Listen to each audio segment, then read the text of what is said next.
By July, more than 600,000 had perished, and cases were edging towards 15 million.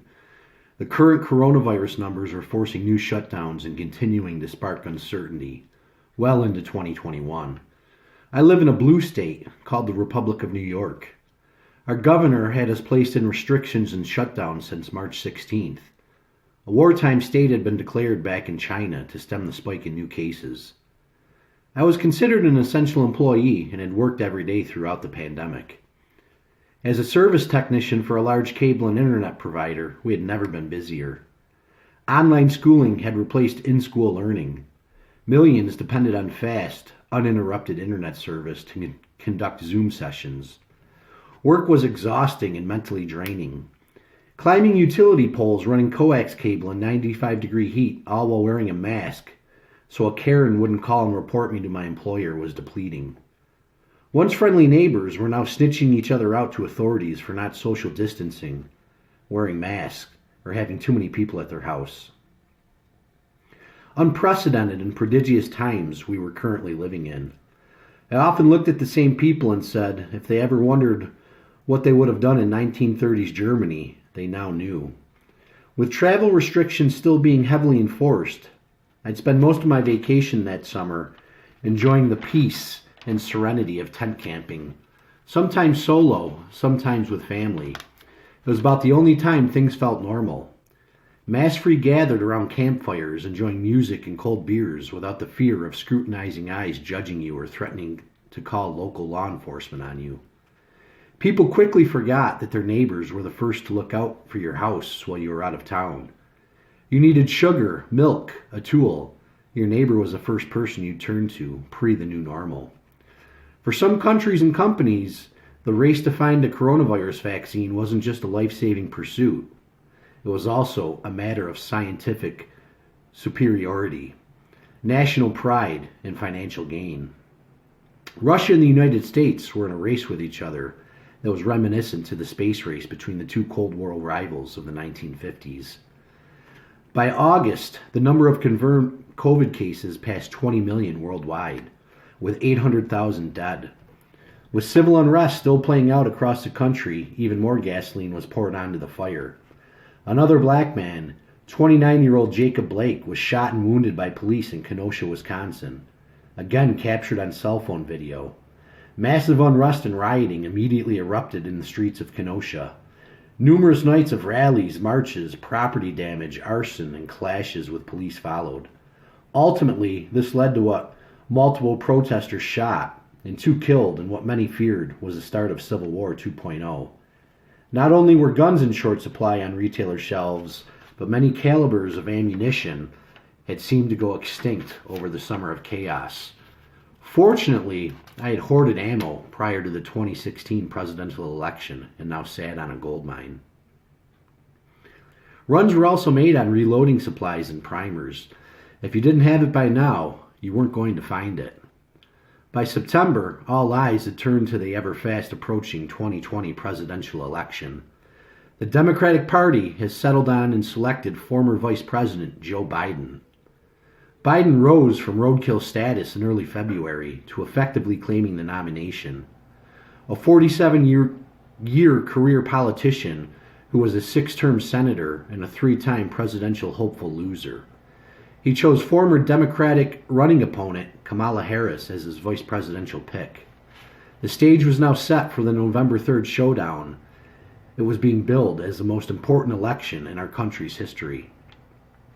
Constituents on both sides of the political aisle were now preparing for the uncertainty of the election.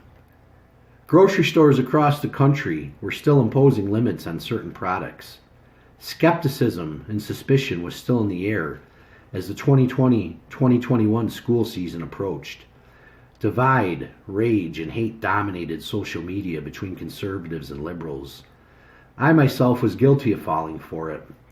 Friends and family's loyalty and love were being tested.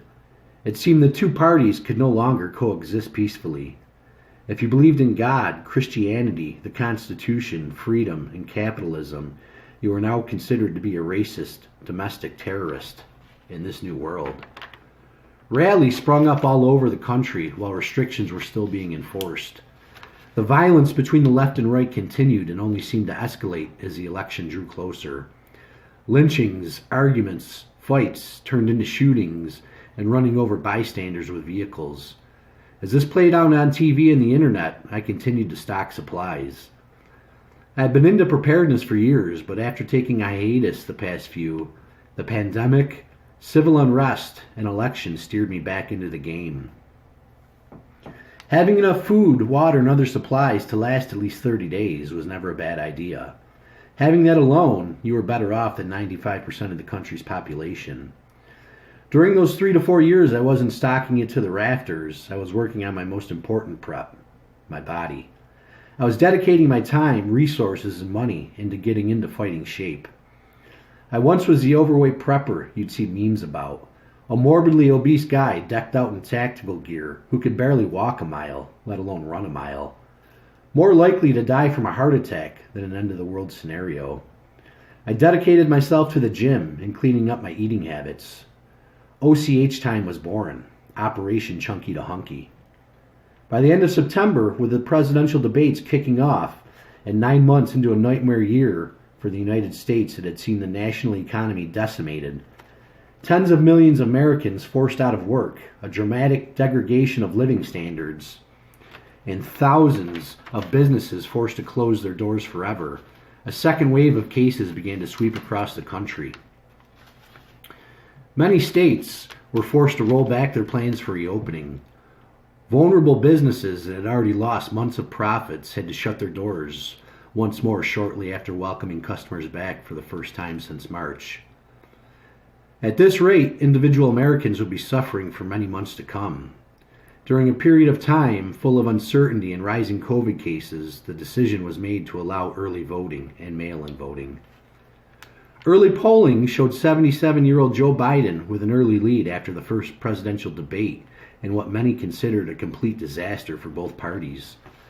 3 short days later, in a surreal moment, the president tweeted out, "Tonight, @Flotus and I tested positive for COVID-19.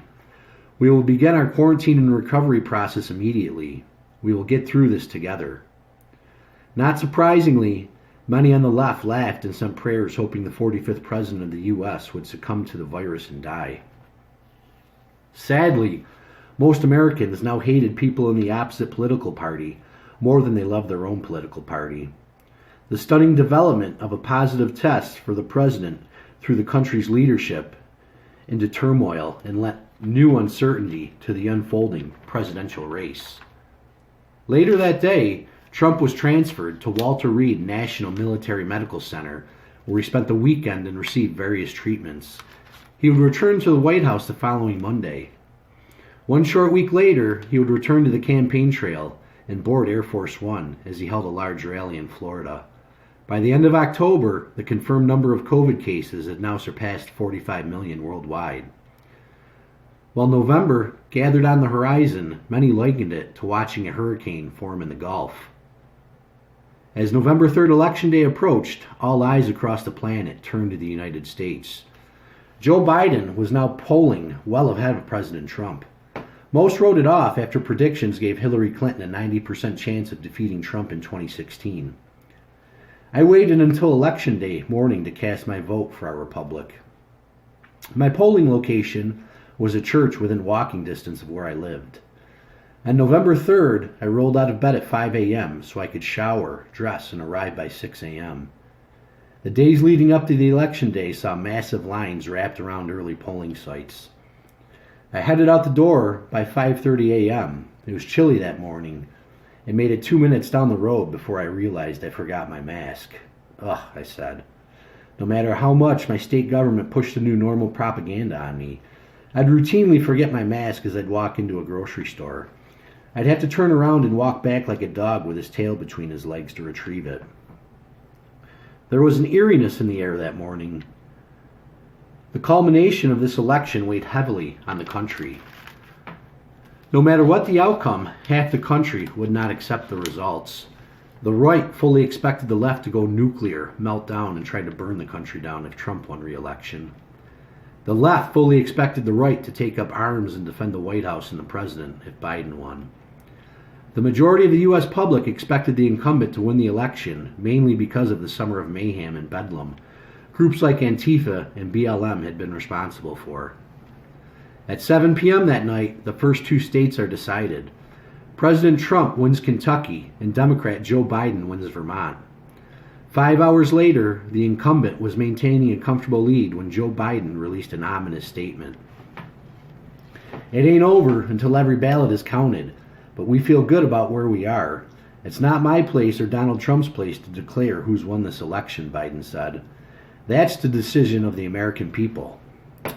Apparently, the Democrats might have been right all along when they insisted that there was Russian interference in our election process. They remembered the famous quote of Soviet dictator Joseph Stalin, who once said, "It's not important who votes, but it's only important who counts the votes." By 9 a.m. the following morning, Biden had surged ahead. The Trump campaign would announce the following statements through the afternoon. They were filing a lawsuit in Michigan to halt the vote counting until they were given meaningful access to observe the ballots at multiple counting locations.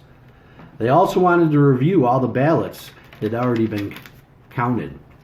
They requested a recount in Wisconsin as they trailed Biden by less than 1%. They filed a lawsuit in Georgia based on Republican poll watchers' claim that they had witnessed an election worker counting late arriving ballots with ballots that arrived on time. Despite restrictions of large gatherings still in place, huge numbers of Trump supporters took to the streets to protest. Not one building was burned or one business looted. On November 7th, the Associated Press, Fox News, and other major networks would call Biden the 2020 presidential winner. Reacting to the news of Biden's projected victory, his supporters would take to the streets all over the country to celebrate. All while the American public was being told to keep Thanksgiving gatherings to less than 10 and to only include members of your direct household due to the exploding COVID-19 cases. The 78 days from the election day to Inauguration Day, many considered would be the darkest in recent history. Our legal system would become the center of attention as President Trump vowed to fight election results. As the unpredictability of the election, COVID, and unrest dominated headlines, another crisis began to gather much-needed attention. Food banks had seen a spike in demand since the pandemic started. In communities across the country, millions of Americans, even those who were employed, were becoming more food insecure. Images from across the country showed long lines and people waiting hours for donated food to feed their families for Thanksgiving. Food banks, already decimated from the demand, struggled to keep up. America was going hungry as the world spiraled into chaos. Civilization is only 9 meals away from anarchy. Without food by day 3, there will be rats, mayhem, and possibly murder. The veneer of order, complacency, and civilization depends on food being readily and effortlessly available, which in turn hangs on threads of transit routes that can be shut down on a moment's notice. Chain reactions can be critical with frightening speed, thanks to both the short timeline from disruption to collapse of a logistics system and the short fuse from civility to civil breakdown when food runs out. This was a dire foreshadowing of events that were soon to come. Little did the majority of the public know, but action was ramping up on the sun's surface, some 92 million miles away, as December rolled around.